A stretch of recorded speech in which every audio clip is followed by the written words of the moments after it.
Hello friends, আজকে আমি first time video করছি রান্নার।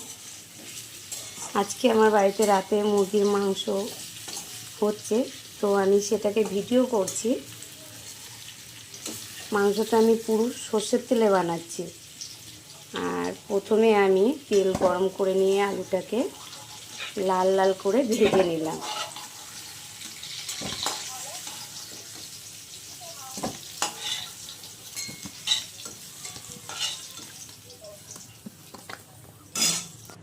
তেলটা গরম হয়ে গেছে, এবার আমি পেঁয়াজগুলো দেবো।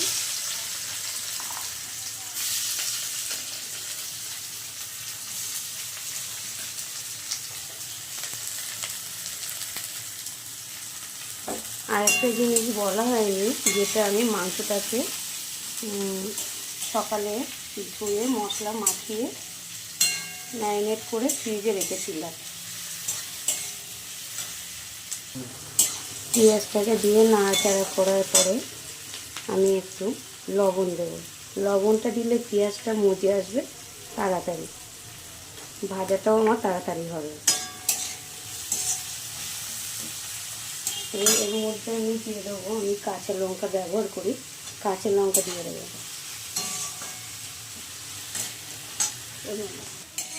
পেঁয়াজটা আমার ভাজা ভাজা হয়ে গেছে, এবার এর মধ্যে আমি দেবো কাঁচা টমেটো। এখন গরমের সময় তো একবার কাঁচা টমেটো দিয়ে মাংস বানিয়ে খেয়ে দেখবেন, ভালো লাগবে।